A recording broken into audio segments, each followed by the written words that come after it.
लवण किसे कहते हैं, किन्हीं 4 लवणों के नाम और उनके सूत्र आज हम जानेंगे। बहुत ही सिंपल तरीके से समझाऊंगा, जीवन भर आपको याद रहेगा। चलिए तो देर किस बात की है, सबसे पहले जानते हैं लवण वास्तव में होते क्या है।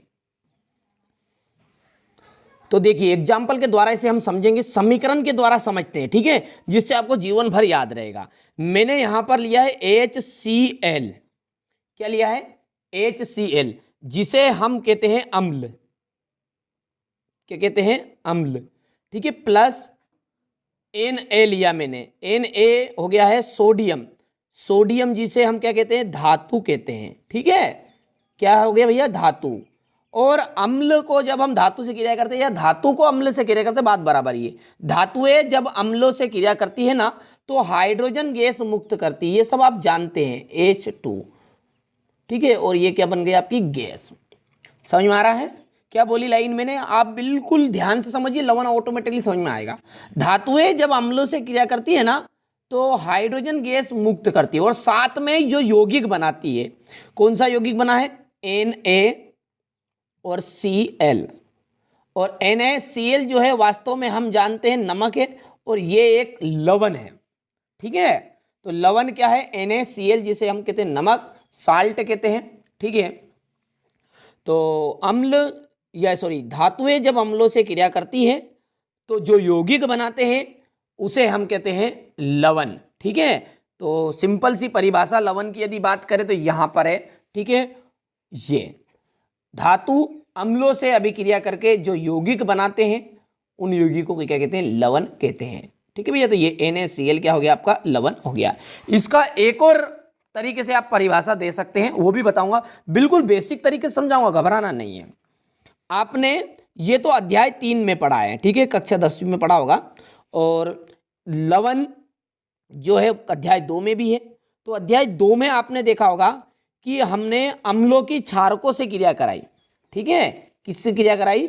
अम्लों की क्षारकों से। दूसरा एग्जाम्पल लिखते हैं, HCl है, ये अभी ये मैंने आपको बता ही दिया है, अम्ल है, ठीक है। प्लस क्षारक, क्षारक ले लेते हैं NaOH, इसकी जो स्थिति है वो विलयन है AQ। HCl भी क्या है? आपका AQ है। ये तो सब जानते हैं आप कि समीकरण में को दर्शाना पड़ता है कि वो ठोस है, द्रव है, गैस है, कैसा है, लिक्विड है, ठीक है, कि विलयन अवस्था में। तो विलयन अवस्था में हो गया, ये अम्ल हो गया। ये है आपका क्षारक। क्या है? क्षारक। जब हम अम्लों की क्षारकों से क्रिया कराते हैं ना, अम्ल तथा क्षारक जब आपस में क्रिया करते हैं तो ये उदासीन अभिक्रिया कहलाती है, ठीक है। तो जो उदासीन अभिक्रिया होती है उसमें ये जल निकालते हैं, H2O, जो कि लिक्विड होता है, साथ में एक यौगिक बनाते हैं, ठीक है। तो क्या बना है? Na+Cl। और Na+Cl ये क्या है? का आपका आयनिक ठोस है, और जो कि मैंने अभी आपको ऊपर बताया था कि यहां पर क्या है? एक लवण है, ठीक है। तो ये आयनिक ठोस जो है आपका लवण बना, जो कि सॉलिड अवस्था में प्राप्त हुआ है, ठीक है। इसी तरह इसमें भी यहाँ भी ये सॉलिड है, Na ठोस है, और सोडियम Cl क्या है? आपका AQ है, और यहाँ पर गैस हो गई, ठीक है। तो ये आपको ध्यान से समझना है। यहाँ से आपकी दूसरी परिभाषा निकल कर आई कि जब अम्ल तथा क्षारक की उदासीनीकरण अभिक्रिया, ये कौन सी अभिक्रिया है? उदासीनीकरण। जब किसी अम्ल और क्षारक की उदासीनीकरण अभिक्रिया होती है तो जो आयनिक ठोस प्राप्त होता है उस ठोस को ही हम लवण कहते हैं, ठीक है। तो ये आप लवण की दूसरी परिभाषा आप यहां से लिख सकते हैं कि किसी अम्ल तथा क्षारक की उदासीनीकरण अभिक्रिया से प्राप्त आयनिक ठोस को लवण कहते हैं। ये दो परिभाषा और दोनों के मैंने समीकरण बताए, अंत में दोनों में लवण ही प्राप्त हुए, NaCl। दो तरीके से मैंने आपको परिभाषा बता दी है, जो अच्छी लगे आप कंप्लीट करिए, कोई डाउट मत रखिए, ठीक है। अब यहां पर देखिए 4 लवणों के नाम पूछे थे। तो सोडियम क्लोराइड NaCl, ठीक है, ये क्या है? आपका एक लवण है। सोडियम सल्फेट Na2SO4, ये भी लवण है।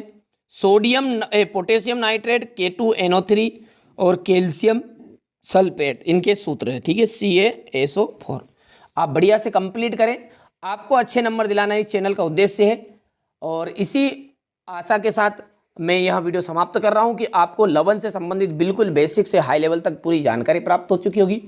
तो एक बार कमेंट में जरूर लिख के बता दीजिएगा आपको बिल्कुल समझ में आ गया। तो हाँ, आज के बाद लवन से संबंधित कोई डाउट आपके मन में शेष नहीं है, और फिर भी बच गया हो तो भी आप कमेंट करके जरूर बताइएगा आपको वीडियो कैसा लगा। चलिए तो मिलते हैं अगले वीडियो में।